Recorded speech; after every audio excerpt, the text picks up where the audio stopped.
What is going on? Welcome inside the Red Mile Rundown. We are already at episode 83, which is kind of hard to believe, and we appreciate you for tuning in and making us part of your podcast rotation. Before I introduce the co-host, wanted to thank the listeners once again. Last week, our episode became the most downloaded and listened to episode in the history of the show. That's 2 weeks in a row. You guys are awesome, and we appreciate you, much like I appreciate my co-host, who had himself a very good weekend, as he was telling me off air here. Robert Munich, how you feeling, buddy?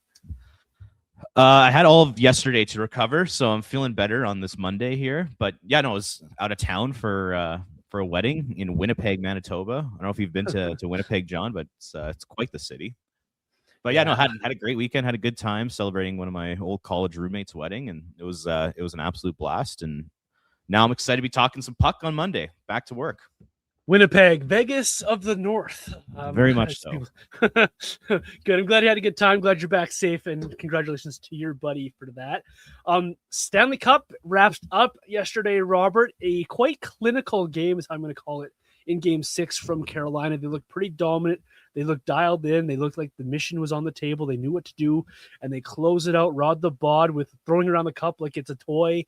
It was a really good celebration all around. What'd you make of Game 6? And I know there's a flame thing we'll get to in a second here with Vegas losing that game, but what'd you make of the Stanley Cup champion Carolina Hurricanes and how they played Game 6? You know what? It felt like right after Taylor Hall scored that opening goal early in the first period, and he had no emotion. Like, he didn't smile, he didn't celebrate. Like, he just went and he just gave like his boys a hug, but it was just so businesslike. And after that happened, I was like, wow, this team is dialed in. They are not going to be stopped tonight. You could just tell that Carolina was going to win that game almost from puck drop. So yeah, good on the Carolina Hurricanes. Good on Brandon Bussey. Mm-hmm. He was incredible yesterday. You know, like that game could have easily been 2-2, you know, heading to overtime. But Bussey made, I would say, 4 or 5 outstanding saves to keep that game a shutout for the Hurricanes. So give all the credit in the world to him. The Stankoven line was great. The entire D-core on Carolina was great. I mean, that's such a good team, such a well-run organization. They absolutely deserve to win that one. And I was very happy to see them win. Like, I was genuinely cheering very loud when they were scoring. Like, I was screaming. I was so happy for them. So yeah, it was great. Clinical performance by them. One guy who I really want to give a quick mention to is the guy who does the least sexy job on the team, but he's so good at it.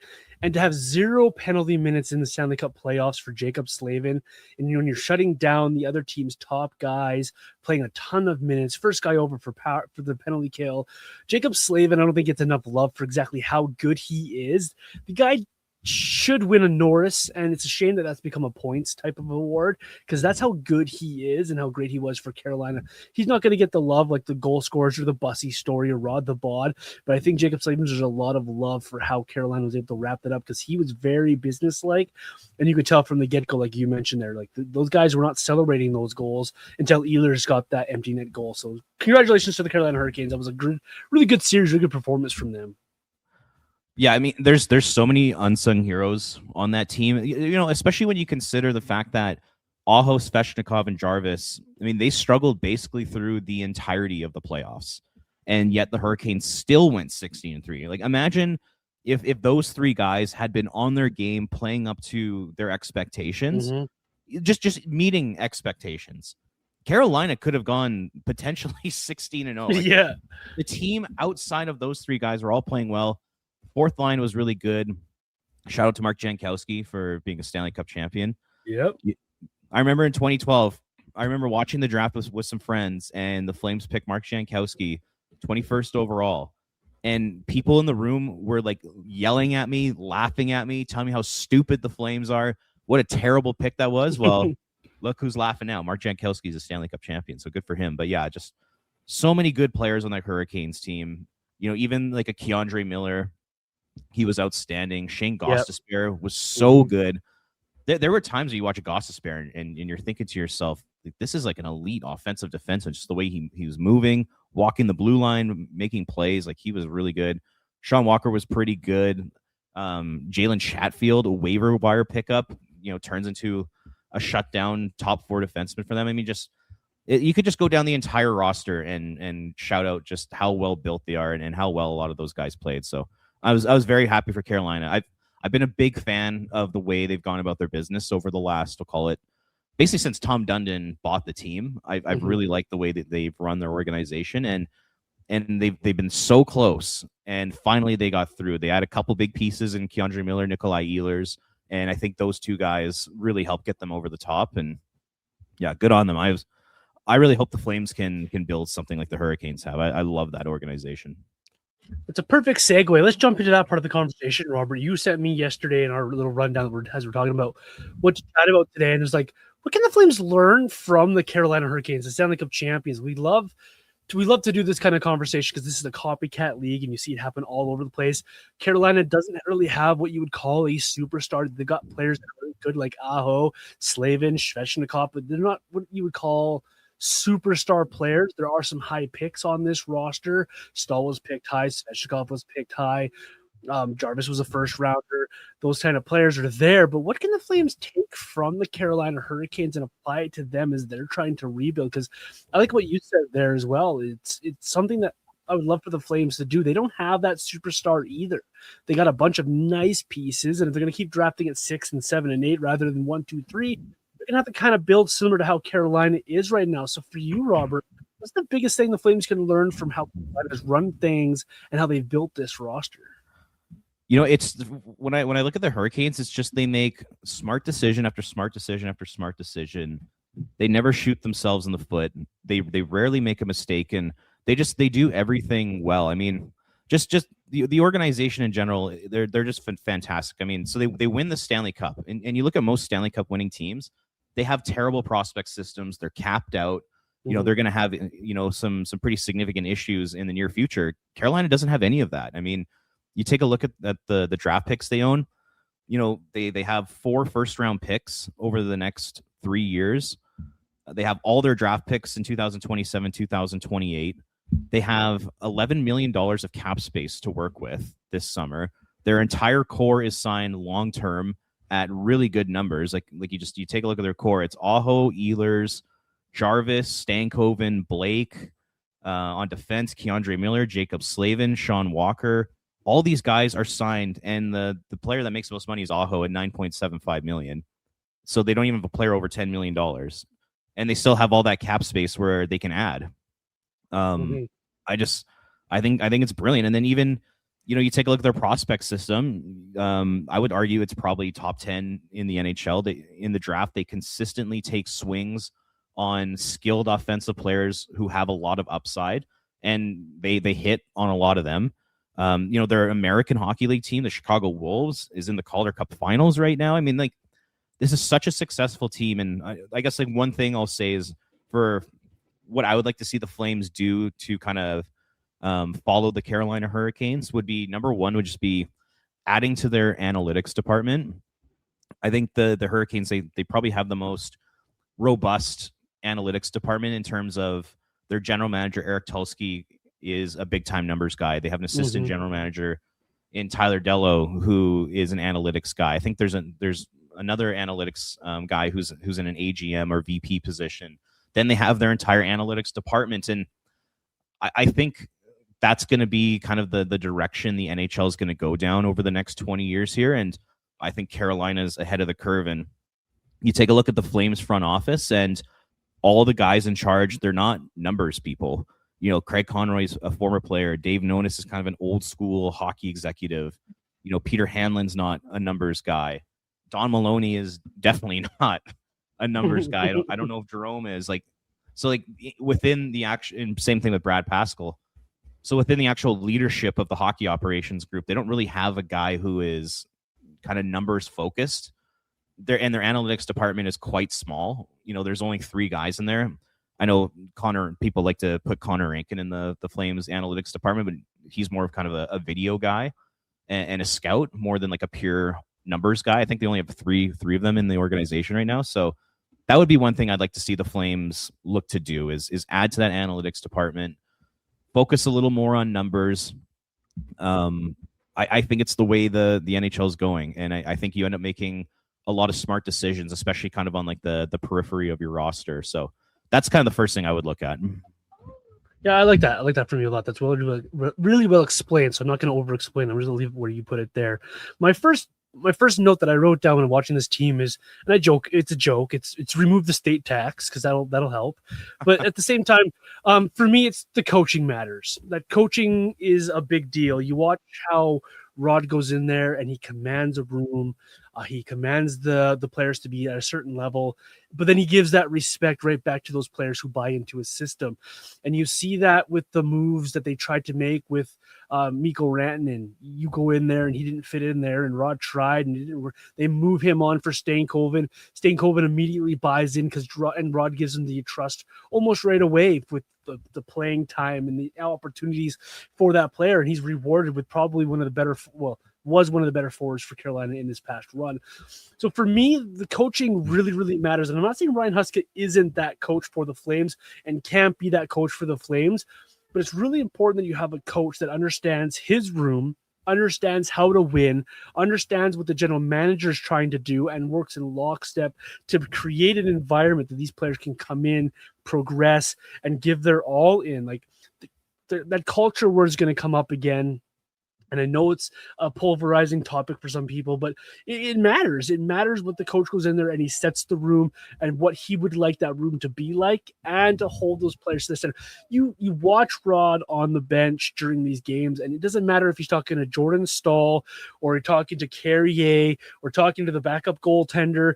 Everyone gets the same level of in your face, if that makes sense. Everyone gets the same level of let's go, let's keep going, let's keep building here. And then at the same time, you see him tap his guys and he praises his guys for the jobs that they do and how much that meant to him to lift that trophy. And what he did when he lifted that trophy is he made sure he saw his players and he faced his players so that he could celebrate his moment in lifting the cup with his guys. So for me, a big one is coaching does matter. And I think the Carolina Hurricanes nailed it on the head with Rod. And not only Rod, his coaching staff did a really good job in their specific jobs as well. So that's my biggest takeaway from Carolina and their victory here. I think Rod Brind'Amour is the best coach in hockey. I know a lot of people will say it's John Cooper. I think it's Rod. You just look at the way that team plays, the way they compete, the way they play for each other, the way they play for Brind'Amour. It's so impressive. And the other couple notes that I made would kind of piggyback off that. And one of them is just the idea that the Carolina Hurricanes, they bring in players who fit their coach's system. I like that. They don't bring in random players. They don't bring in, guys who aren't going to fit in. I think they're very methodical in the way they go about who they bring into this team. And they have specific roles that they want to design for those players. Mm-hmm. And I look at it as, number one, you have to be able to skate in Carolina. You can't bring a player who's a below average skater. They play basically like a full ice man-on-man system. You have to be able to skate and you have to be in really good shape in order to play there. And then I think in the bottom six, they prioritize, guys with speed, but then guys who are very tenacious, especially on the forecheck. Like these are the kind of guys, they're not going to throw the biggest hits. They're not going to be the most physically imposing players, but they're guys who are going to win the majority of their puck battles. They're really good with their stick. They're smart defensive players. And I think that just makes them so difficult to play against. And then in the top nine, you got a lot of skill and you got a lot of guys who are very shifty, like great skaters and, guys who have high hockey IQ and have high skill. And I think that mix just makes a lot of sense. And all the players they bring in fit the way Rod Brind'Amour plays hockey. And, you take a look at the Flames, let's call it since 2015. They've gone through so many coaches. They've gone through so many different types of coaches who want to implement different styles of play. Mm-hmm. And it's like, how are you able to build a consistent team when you're changing your coach out all the time? And that coach and those coaches' messages are all wildly different and they're inconsistent. You just like, whereas with the Hurricanes, you have one voice, you have one way that you're going to play hockey, and you know exactly what that is all the time. And then you're able to actually build your team around that. Whereas in Calgary, it's, okay, Bob Hartley is going to play a bit of a run and gun game, and there's going to be a lot of stretch passing. There's be a lot of extending out of the offensive zone. And then you bring in, a guy like Glenn Gulletson, who's just a completely different personality and a completely different coach. Then you bring in Bill Peters, and then it's Jeff Ward, and then it's Daryl Sutter, and then it's Ryan Huska. It's just like, how the hell are you supposed to build a team that's supposed to be consistent in the way you're going to play the game when you're going through a new coach every 2 years? So I love that they continue to keep on Rod Brindamore. The Carolina Hurricanes, like I've heard Tom Dundon in the past say, like, Rod will be the coach of the Carolina Hurricanes for as long as he wants to be. Like, he will always be our guy. We are never going to fire him because we want that continuity. We want that consistency in the message and the consistency in the style of play. And I think it's one of the reasons why Carolina is so successful. So I guess from a Flames perspective, I would say find your coach and hold on to them. So if that coach is Ryan Huska and the Flames and Craig Conroy truly believe that Huska is the long-term coach for this team, then I think you should want to keep him around for a very long time so that you can actually build your team in the mold of the way Ryan Huska wants to play. Or if Craig Conroy thinks, you know what, like we're on the fence with Huska, then rip the Band-Aid off, fire him, and bring in a new head coach and commit to that coach and commit to bringing in the type of players who are going to be able to excel in the system that coach plays. So I think it's one of the reasons why the Hurricanes are wildly successful is that reason right there. And it brings a continuity to your dressing room as well. Like, you look at the difference between the Flames room and the Hurricanes room is the Hurricanes don't have turnover. They just don't. Like, these guys are signed and they want to be there. Where the Flames had, how many years in a row here we've been talking about guys moving out because of the turbulence, like the Hanifin and Lindholm years, last year. Like, guys are always wanting out, wanting to change because there isn't a clear message. There isn't a clear path. And that's what Carolina does have. They have a clear path. Their owner is known to be a cheap guy, but I've noticed that he's cheap in the right spots. And he's not cheap in the fact that he doesn't want to spend money because he'll pay his players. He's paying his coach. He's paying his general manager. He wasn't afraid to move on from the previous general manager to bring in Tulski. He wasn't afraid to move on and bring in the contract of Rantanen and offer him a contract as well. I think he's cheap in the right spots, and that kind of sounds weird, but their owner has really weaponized the money that they have at their disposal and making the cap work for this team, the right coach at the right cost, the right general manager at the right cost, and it allows them to have the freedom still to do what they need to do with this roster and to take those swings. They had that money for Ehlers last year because they were able to forward think what they're trying to do with their roster. They had that opportunity to bring in K'Andre Miller and to have that contract on the books for the same reasons here. So kind of piggybacking off of what you mentioned about the owner there, I think he's done a really good job of allocating his money and being cheap in the right spots and allowing his on-ice product to be the best product he can have. So Carolina Hurricanes, they're a different organization. They're run a lot different than a lot of organizations. And like you mentioned, Robert, though, it's a lot of forward thinking and analytics and things that allow them to do such a thing. So I just wonder how quickly these other teams are going to pivot to try to mimic what we see in Carolina, including what the Flames are doing here. It seems like Tom Dundon, he's not going to spend a ton of money bringing in former players who demand that kind of money. Like, I look at Nashville, like they just brought in Rob Blake as a VP, and I bet you they're paying him 7 figures. Where Tom Dundon, I think Tom Dundon's a numbers guy, and he's an incredibly successful entrepreneur. Yep. And I think he likes to make a lot of data-driven decisions. And a lot of these front offices, like they're old school hockey guys who are just like, based off what I've seen in my own 2 eyes, like this is the decision we're going to make. Where I think Tom Dundon tells Eric Tulski, you need to back up every decision you make with numbers as well as eye test on top of that. And once again, I think it's the reason why they're successful. Mm-hmm. I'm just so impressed with that whole team. The other note I have written down for them is, and I kind of mentioned it, like my previous sort of thought there was just the fact that they don't change their plan. They don't change the way they play the game. Like they truly believe in what they're doing, and they stick to it. And they just have this this major belief system in themselves that if they continue to do what they're doing and they bring in the right players and the right people who fit their system, like they will end up having success. I mean, like Gary Bettman said before that he awarded the cup, over the last 8 years, no team has won more regular season and playoff games than the Carolina Hurricanes. and a lot of people were shitting on them because of that, 1-17 record in the Eastern Conference Final and all that kind of stuff. But the Carolina Hurricanes, they put their head down, they believed in what they were doing, and it won them a Stanley Cup. And I guarantee you, over the next 5 to 6 years, they will be back in at least another 2 Stanley Cup Finals. I can guarantee it. Even though the Eastern Conference is very competitive, I think their team is that good, that well coached, that well run. They have prospects coming up. They have their draft picks. They have cap space. They have a Stanley Cup winning roster already. They're going to be really good. And yeah, once again, I think one of the big reasons why is just they don't change their path. And like I look at the Toronto Maple Leafs as a good example of they under Kyle Dubas, they had a certain way they wanted to play the game. They believed in it, but then it seemed like kind of near the end of the Dubas era, they started to say, okay, you know what?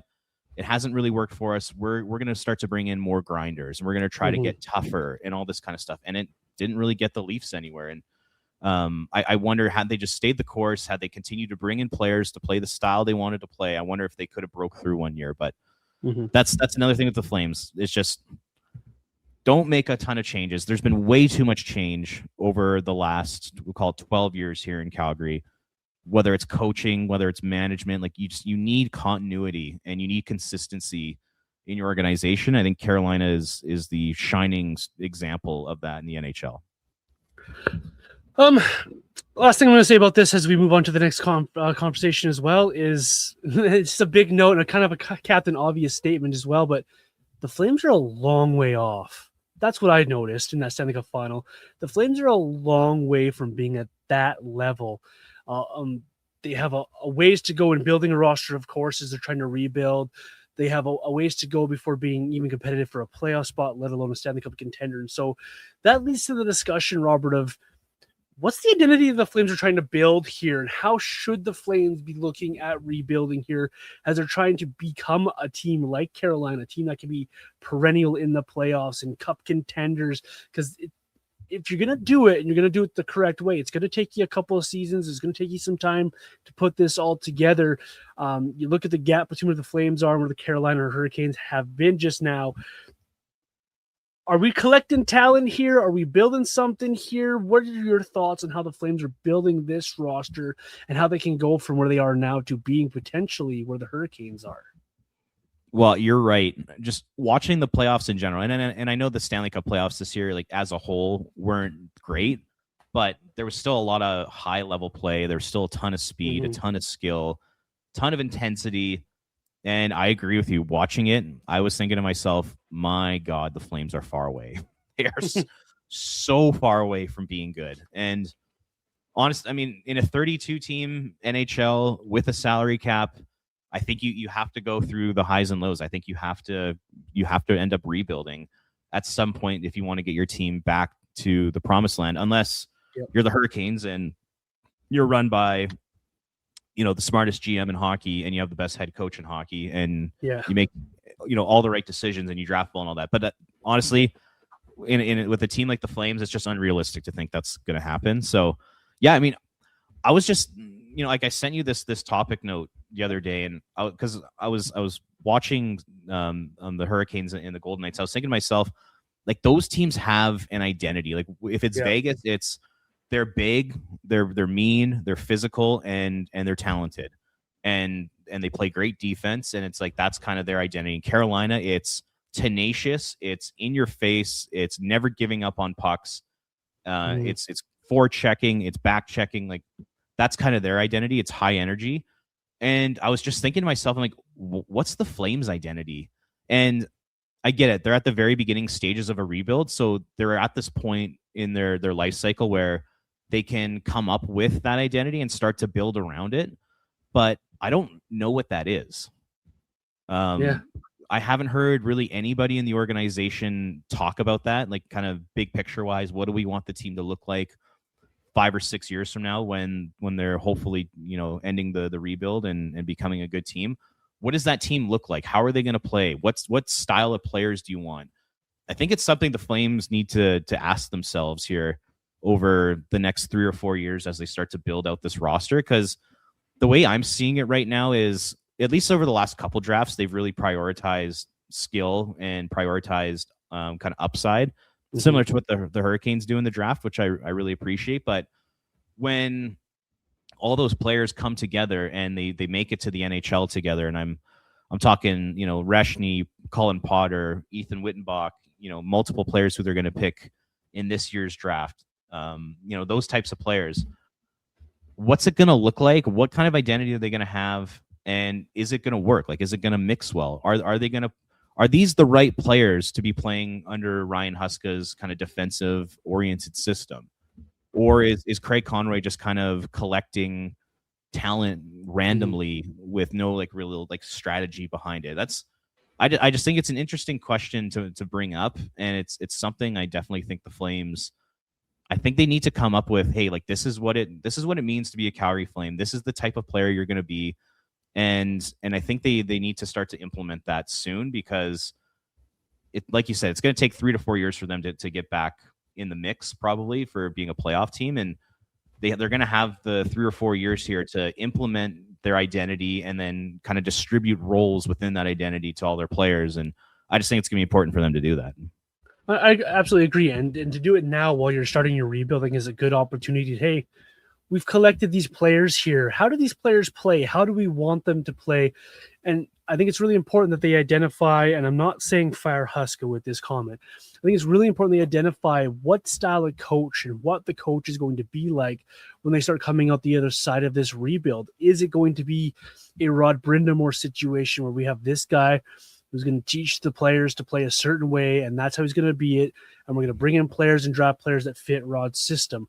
Or is it going to be, we have a coach here who's smart enough to fit whatever he wants to do within these players that he has, type of situation? So either way can work, and we've seen both those styles win at the end of the day at Stanley Cup level, but you have to identify that now while you're building, while you're trying to put together the foundation of your rebuild. Guys like Gridden are here. Zeri's here if he's going to be here longer term. You got guys coming in, Reshny and Wittenbach that you mentioned. You got a buttload of draft picks over the next 3 drafts that are going to be added to this mix. So it's important to identify what you want to be as a team, as a Calgary Flames. We just talked about the Carolina Hurricanes. Anyone who talks about the Carolina Hurricanes know they're a hard forward checking team that's going to be on you the entire game. It's man-to-man coverage, and they're going to take advantage of your mistakes, and they're going to counteract whatever you're trying to do. The Flames need to come up with whatever that is for them. It doesn't have to be Carolina's system. It doesn't even have to be the system they play now. It could be a mixture of different things. But much to Robert's point there, you got to identify it, and you got to identify those players that are going to fit in that system. And for me, this is the perfect time to do it. This is a big offseason for the Flames. You've gotten rid of a lot of the problems in that room that you've traded away. You've gotten rid of some aging contracts out of that room, and you're starting to see a lot of these younger players come in here. So great time to start teaching them, hey, we're going to be quote unquote this style of team. We want you to be a hard forechecking team, or we're going to be a team that's going to defend from the net out and try to counteract, or however they want to approach this, but make sure that you have the proper people in place to do so. Well, and just piggybacking on that. Yeah, go ahead. I think it all starts with the coach. I agree.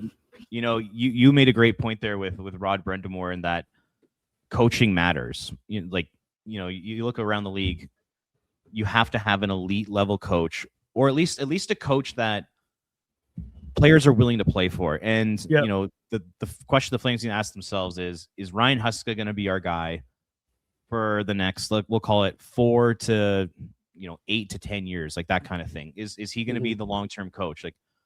I really believe that continuity is just so important. Consistency of message and all that is very important. And Conroy's going to need to figure out quickly here, I would say between now and the end of this upcoming season, if Ryan Huska is going to be the guy. And you know what? There are a lot of signs I know a lot of people won't agree with this, but there are a lot of signs that point in the direction that Huska can be that guy, because you can just tell that the players respect him.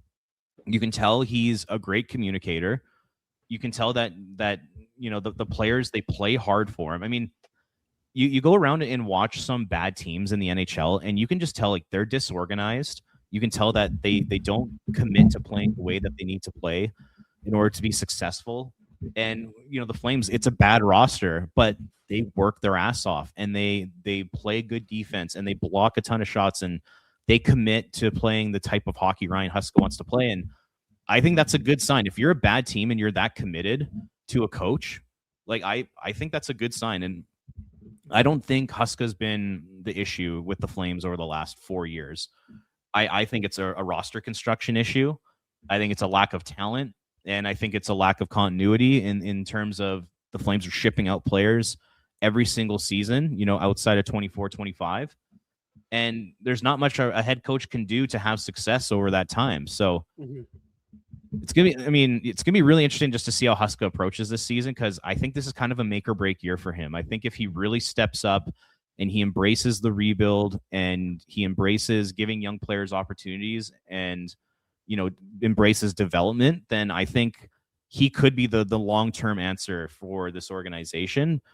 If he doesn't embrace those things and he starts to prioritize veterans and he starts to hand out a ton of minutes to guys who he trusts and he's not playing the young players a ton, then I think there might be an issue there. But yeah, I agree. I just think coaching is so critical, and he's the coach is the one who sets the tone for your whole team, just in terms of the way they want to play, the way they go about how they handle themselves, their leadership capabilities, the way they handle the media, like all that kind of stuff, I think is really important. And it literally all starts with the head coach. So it's going to be a massive decision for the Flames to make over the next year here.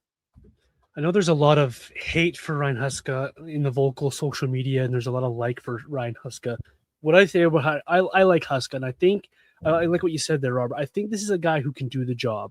And I say that knowing and seeing it last year when they switched partway through that season, their philosophy and how they were approaching games, where they went from just playing guys to, hey, we need to start getting these young kids into spots, into situations, and they traded away some of those veterans to make room for these kids. You saw a switch in how Ryan Huska was approaching these games. He's still approaching them to win, because every NHL coach does that. Every coach in hockey coaches to win. So that's just the conversation I'm not willing to have. But he changed how he approached these games, and the fact that Matvei Gridin was on the top power play because he was given that opportunity and he earned that opportunity, and he showed when he was given that opportunity he was a player able to be in that situation. Young Kuznetsov played top 4 minutes for a lot of this season because he showed that he's able to handle the job.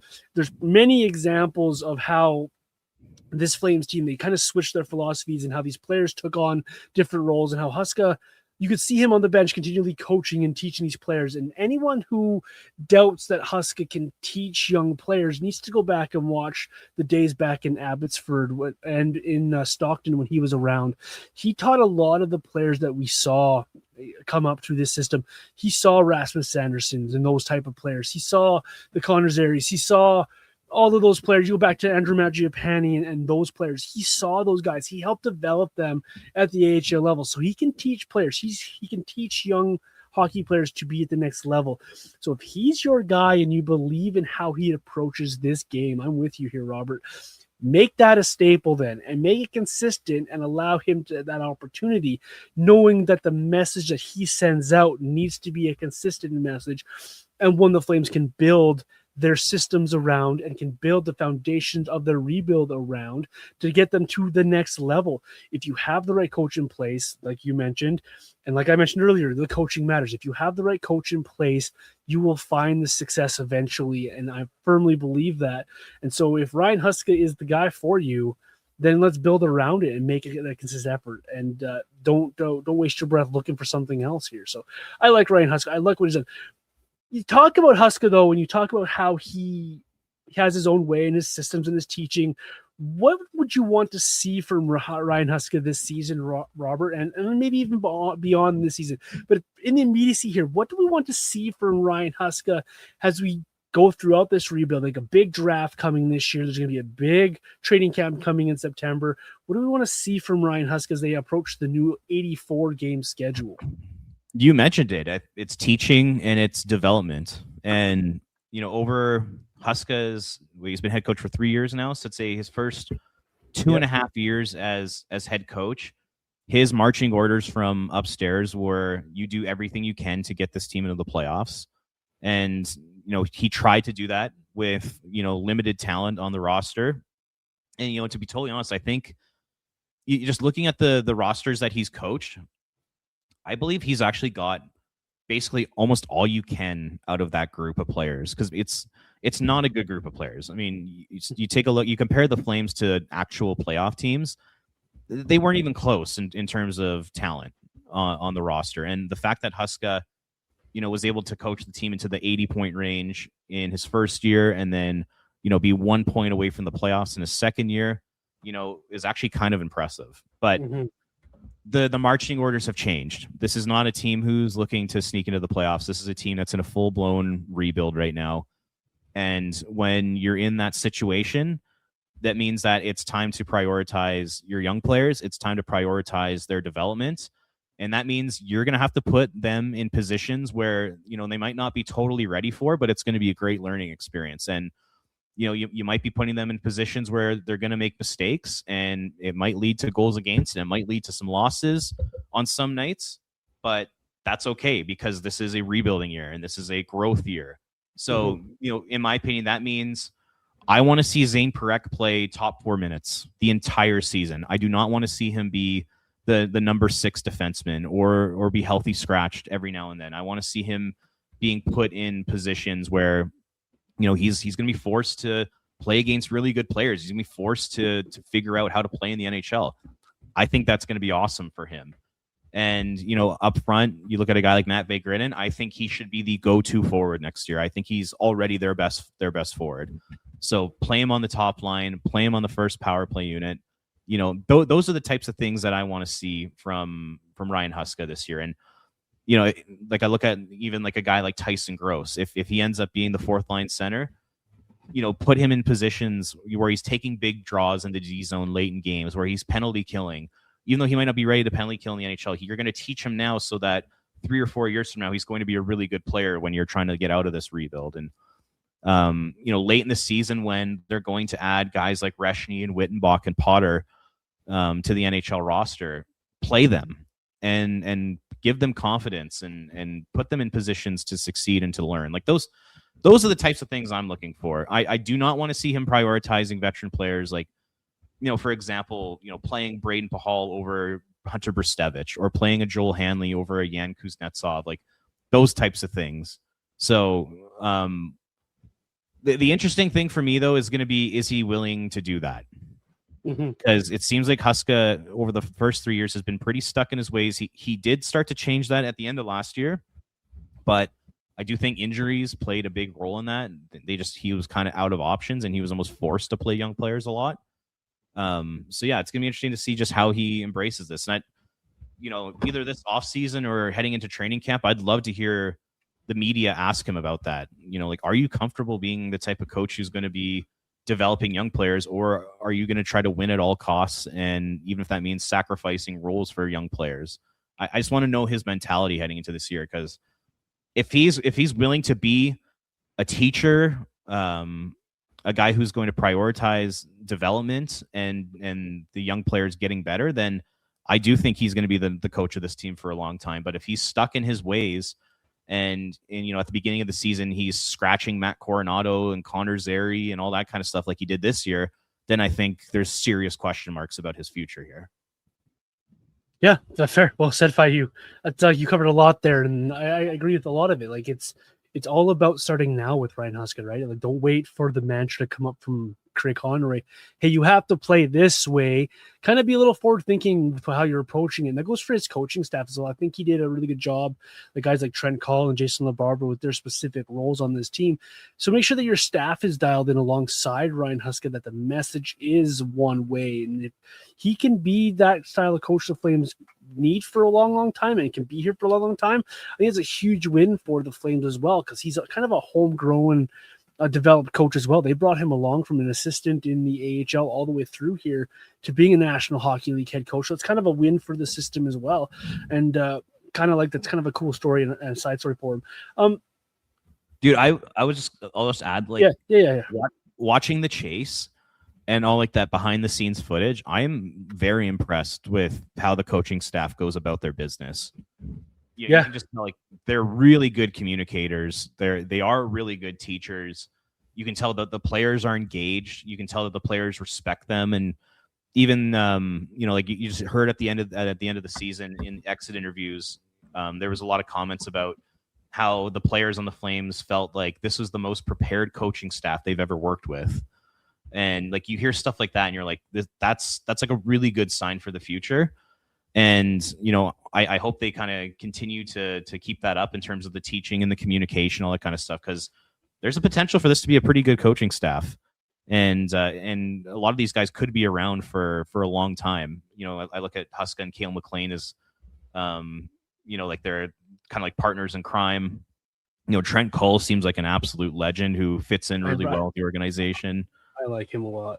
Me too. I mean, I'm a big fan of his. So yeah, there's a lot of potential for this coaching staff to do some good things. It'll really just come down to, are they committed to the young players? And like when it comes to a guy like Matt Coronado, putting him top line minutes alongside Matt Vigrid and put him on the first power play, putting him in positions to succeed. If Connor Zeri's still here, trying to figure out just what exactly he is at the NHL level and working with him to figure out who he's going to be long term in the NHL, I think will be super important. And I mentioned Gridden, then there's Sam Honzig.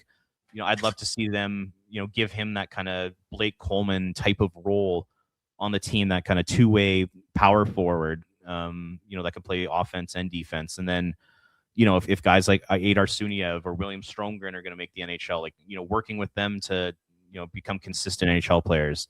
Mm-hmm. That's what I think is going to be really important this year. And I don't know if it's going to happen.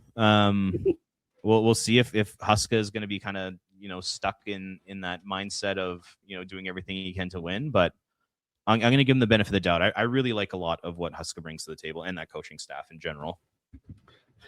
Yeah, he takes a lot of heat for being in this market, and that's part of being in a Canadian market, but he seems to be able to handle the heat, which is kind of an underrated thing of coaches in this market. You got to be able to handle that heat of being in the mix of a big hockey market, juicy, hungry fans that really would like nothing more than to have another 04 Cup run in them, right? So Ryan Huska, I think, is built for this job. And so if he can come into camp here and set the tone, set the message, and do the right thing, I think we're in for a lot of years of Ryan Huska, to the chagrin of maybe many fans. But you want to know what? At the end of the day, it becomes a Rod situation where this is a guy who's celebrating a Stanley Cup in, say, 7, 8 years with his team. Then I think the ends justify the means, and it's a very good job by Ryan Huska. So lots to be seen from Ryan Huska as this offseason continues. A lot can be taken away from the Carolina Hurricanes by the Flames. We'll see how they approach it. Do you think the criticism's fair? At times, yes, because they did struggle to score. And is that a result of the players, not the system, or the system, not the players, like cart before the horse type, chicken or the egg situation type thing? Could he do more? I think there are situations where he could have handled recalls better. Guys sitting on the bench and only getting 8 minutes over 3 games is kind of ridiculous type of move. So some of it is very much warranted, and some of it is as well him learning how to be an NHL head coach. It's a different animal than a lot of other coaching positions you have in your career. It's a bigger monster, of course, but I think there's a lot of just questioning of Ryan Huska. But at the same time, I don't think he gets the praise that he deserves, on the other hand, of how good of a teacher he really is and a leader he can be in a dressing room. I think that's fair. Yeah, I think that's totally fair. I would say, like, the scoring thing, we did see him kind of loosen things up a little bit at the end of last year. And I think the Flames, between March and the end of the season, I think they were like top 3 in the league in odd man rushes. I think players were kind of exiting the defensive zone a little bit earlier than usual. And I think it led to more goals, and it led to a little bit more offense. So hopefully we can see a little bit more of that next year. But in general, I do think the teams that he's been having to work with and just the lack of skill has been the main reason why they can't score. I mean, just up and down the lineup, especially when you got a guy like Huberdeau who's not coming close to being the guy that they expected him to be. Like those types of things just kill you when it comes to offense. So yeah, I think lack of skill, lack of speed, lack of finish throughout the entire lineup, I think has really hurt this team. But you're right in the sense that Huska could still do a little bit more to help with that. But this will never be, as currently constructed, this will never be a team that's going to be the top half in goals in the NHL. If they are, that's a hell of a coaching job by Ryan Huska. Yeah. It's a big off season for the whole Flames organization, and it starts in like 11-ish days from now at the draft. There's a lot that can happen at the draft via the trades, the picks, all that forward.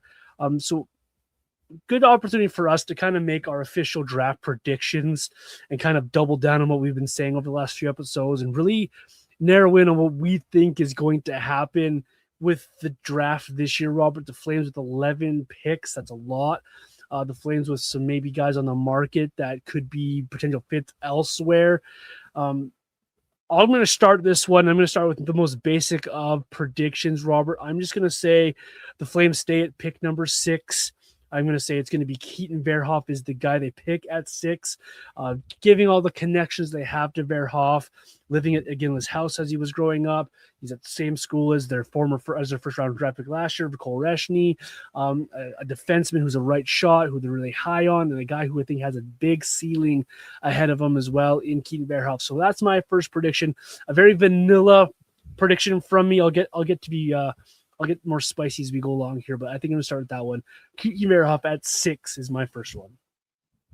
I think that's totally fair because, you take a look over the last 20 years, those top 5 picks, rarely get traded, very rarely get traded. And, we always hear insiders say like, this could be the year something happens. And the same thing is happening in terms of, the anticipation of the upcoming draft here. But realistically, the Flames moving into the top 4, we'll call it, to take an Ivar Stenberg is probably just not going to happen. So I'm right there with you. I think they'll keep pick 6. And yeah, I mean, I had it down to, I think they'll take either Keaton Verhoff or Viggo Bork.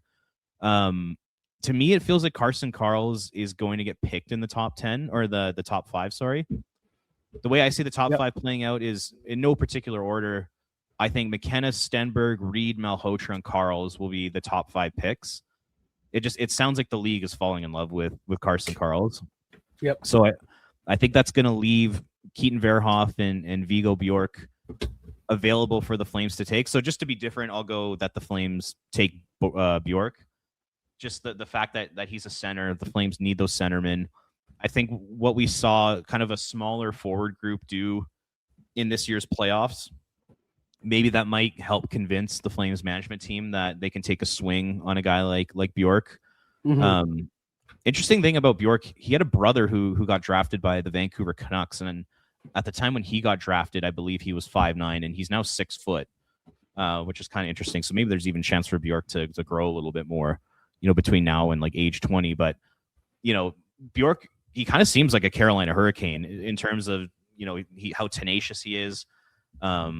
How he wins puck battles, how, he goes up against bigger opponents and he ends up winning, the majority of his puck battles. And he's got the high-end skill, too, on top of it. And I think that type of player is exactly what the Flames need right now. So, yeah, I'll say they do keep pick 6 and they take Viggo Bjork with their pick. That's kind of my first prediction. There's a world out there where Viggo Bjork goes to the Panthers. Yeah, just he could putting fall. it out there. That would be an interesting move by the Panthers if that's the way they go. But I like that from you. I think the Flames, I think we're in agreement here. The Flames stay at 6. I know the dream to move up to 4 is there. Maybe even to 2 is there. And I think for me, that's a pipe dream. I like your call on Carson Karls there. He really feels like a New York Ranger at this point, in my opinion. Kind of fits on what they like to do in New York. So, and that'd be a good pick for them as well. My second one, the Flames have 11 picks, and I think focusing on pick number 30, which is going to be now, I think that's the pick that the Flames move up with. And I think they go from having 11 picks down to about 7 picks. And the reason being is they use that pick 30 and some pieces to move up into that mid to early 20s, if not lower teens, and have a target of a player who's there. I'm going to throw a name out in Jack Hextall as that guy that they really try to get out in front of and grab, a guy that I think that they really like. And especially if they get that defenseman in the top 6 with that number 6 pick, I think they're going to be looking maybe to grab a forward as well in the first round. And I think Hextall could be that style of player they're looking for. So that's my second prediction. They go from 11 down to 7-ish picks. They use that pick 30 to move up. and draft a very targeted player in that early 20s to late teens area.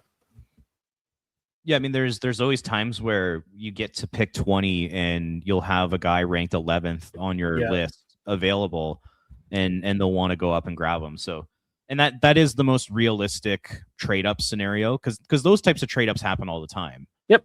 So yeah, I think that's a really good one. So I'm very common sense in my picks today. Oh, dude, totally. And I'm gonna go the complete opposite of common sense. I love it. Do it. I'll say my second prediction is the Flames trade up and they get back in the top 10. Yes. It'll either be Winnipeg or Florida. It'll be either the 8th or 9th pick. And I think they're going to trade really just, I mean, they have so many draft picks over the next 2 years here. It'll just be a clump or a collection of those draft picks along with a couple NHL players to move into that top 10. Like, you know, for example, could say it's Winnipeg, and Winnipeg, they desperately need some depth, especially in their forward group. So maybe you package a Farabee and Frost. Mm-hmm. You move those two players along with pick 30 and maybe, you know, a 2027 Vegas first round pick or a 2027 Colorado and Calgary second round pick. Like, I think it could be two good NHL players and then multiple high-end draft picks to get pick number 8 from Winnipeg. Or, you know, if it's Florida at pick 9, you know, I threw out the name Devin Cooley. Like, could it be Cooley and, you know, a bunch of draft picks to Florida for pick 9? You know, you can even throw a guy like Connor Zary in there, or Zach Whitecloud, or Martin Pospisil. Like, there's a bunch of Blake Coleman, you know, a bunch of guys on this Flames roster who I would be more than willing to put in a deal to move back into the top 10. And at pick 8 or pick 9, so let's say pick 6, they take Bjork. Pick 8 or pick 9, I could see them looking at a guy like Daxon Rudolph, or a Tynan Lawrence, or a Wyatt Cullen, you know, that type of player. And then all of a sudden, you know, with Bjork and let's say it's Daxon Rudolph, all of a sudden you add a guy who looks like a top 6 center and a guy who looks like a surefire top 4 defense. All of a sudden you add 2 important pieces to your young core moving forward. And I think that would be a home run. If you're able to walk away from this draft with 2 players of that caliber, I think you'd be really, really happy if you're Craig Conroy and if you're a Flames fan. I love it. I love that one. And not realistic at all. I think if they it'd be a big price and cost to do it. And if that does happen, I think you're going to see fans be very excited about that type of thing. Because if you had 2 top 10 pieces and you're rebuilding here and you add to what you currently have, it's going to get a lot of people's juices flowing, excited for the next season. I like being bold, and this is where I'm going to go with my last one. The Flames are going to make a splash of this year's draft, and they're going to do it by trading away 2 roster players, one of which is one we're not thinking of, a guy we're not thinking that they're going to trade. And I don't have a name because then that'd be someone I'm thinking of. But I think the Flames make a move off the draft floor via the trade market to open up some room. We talked on numerous episodes here of how they have too many bodies up front. I think we're going to see the Flames try to rectify that a little bit, whether that's Blake Coleman and someone else, and make a big splash that way to open up a room for the next crop of young players. So that for me is the next one. The Flames kind of splash in the trade market, get rid of 2 big roster pieces, and open up a big hole for the next group of Flame players. So, okay, so like, what would that look like? Because, you know, are you saying like potentially a Matt Coronado if it means moving up into the top 4? So you can't mention names because then it's expected names. But yeah, something like that. So like, say it's and people are going to hate that, but people are going to say it's Blake Coleman and Matt Coronado move to the Islanders for a second round pick and a a prospect down the road, like a big name prospect that they can use down the road. That style of move, opening up some holes now on the wings for players, and opportunities for younger players. And then at the same time, they've alleviated the Blake Coleman situation, and they've brought back a couple of pieces they can use in, say, other trades or draft picks they can use in future drafts here. Fair enough. I like it. My last one is kind of similar. I think that they're going to make a trade for a young NHL player around the league.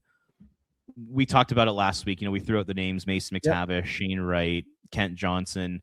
I think it's going to be that style of trade for the Flames, because just looking at the front office and knowing the way ownership approaches how they go about their business, I do think there's going to be a push internally to add to this roster, because they are going to end up taking away from it again.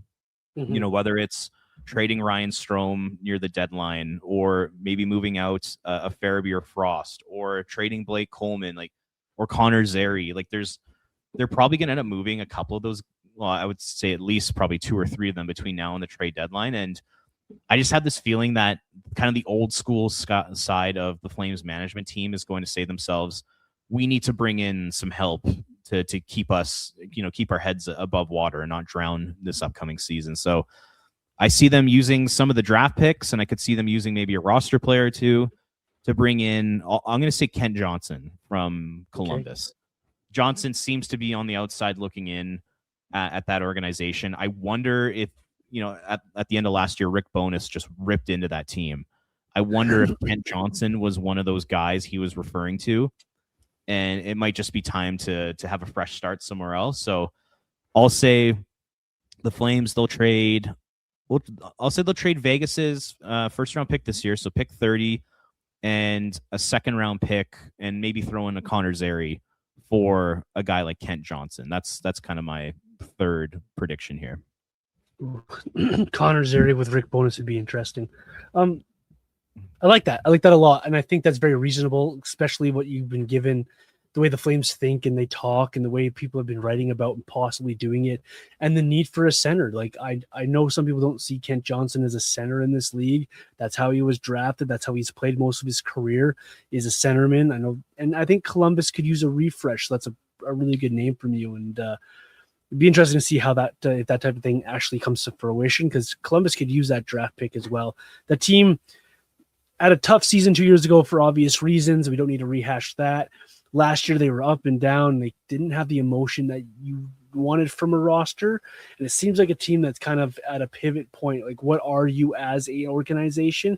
And they could be looking for a mix-up. And is that a Johnson out and somebody else in for them? Very smart trade by you, Robert. Well done. Well, yeah, or maybe even something like maybe the Flames trade Morgan Frost and a second for Johnson, or Morgan Frost for Johnson straight up, or something along the lines of that, where it could benefit both teams here, in the here and now and in the future as well. Now, I picked Johnson because I think if the Seattle Kraken are going to trade Shane Wright, it's going to be in a bigger package to bring in a star level player. And the Flames, they clearly don't have that style of player right now. And then with Mason McTavish, he's slow. Like, straight up, he's not a very good skater. And I just don't think the Flames should be investing a ton of, draft pick capital or prospects or NHL roster players to bring in a guy like McTavish who is slow, who brings down the pace. Yes, he's smart and he's highly skilled, but I just think this Flames organization, they need to up the tempo. They need to get way faster. And Mason McTavish would become a core member of your team and play big minutes at 5-on-5. And I think you want a different style of player moving forward. So that's kind of why I went with Kent Johnson. I just feel like up tempo, good skater, high skill, high ceiling. Lots of potential there. I think he needs just a big opportunity to unlock it, and he could definitely have that in Calgary. Really quickly, because this isn't on our rundown, and if they acquire a guy like Johnson, how much more does that make Morgan Frost being expendable to you? Does that increase the odds of him going out if they're bringing in a young center, or is that a guy that you bring in alongside Frost for more of a 1-2 down the middle, knowing the ages of the other centermen on your roster? How do you see that? It's hard to say right now, because I really want to see what Morgan Frost looks like between October and March. And, if he can be that kind of 45-ish point centerman, you might want to look to bring him back, because Backlund's going to retire soon. You're going to trade Strome. And, Cole Reshny, he might need a year in the American Hockey League before becoming an NHL player. Mm-hmm. So, having Frost stick around for a little bit, I don't think would be the worst thing, even if they did bring in a Kent Johnson on top of that. But if Frost comes in and he's wildly inconsistent next year, and he's not producing at the rate that you need him to, then I would have no issue with the Flames looking to move on from him. So yeah, I think it just really depends on how Frost performs over like the first 5 months of the season. Yeah, that's a fair answer. Absolutely fair. It's an interesting one, and we'll talk more about that in the coming weeks, I'm sure. The big season for Morgan Frost. We've touched on that before as well. Anything else you wanted to bring up on the podcast today, or any other draft notes that you have for the folks here? We're 11 days out here. If not, Robert, what's coming up from you on flamesnation.ca, and where can the folks find you and your work? Yeah, just lots of draft content coming up. Started to make some graphics for the best draft picks in Flames history, which has been fun to do. Pointed out, Gary Suter, 9th round pick in 1984. Brett Hull, a 6th round pick. Even though he's 7th all time in goals, and yet he was a 6th round pick by the Flames. Right, crazy. You got Mike Vernon, you got Mal McInnes. So those are the ones we posted so far. We'll be posting a bunch more, and then we'll continue to look back on all the previous draft classes here. So yeah, lots of kind of fun draft content out there for Flames Nation. That is Robert Munich at Ring of Fire CGY across social media. I am Vintage Johnny 84. Of course, the show Red Mile Rundown, wherever you get your content.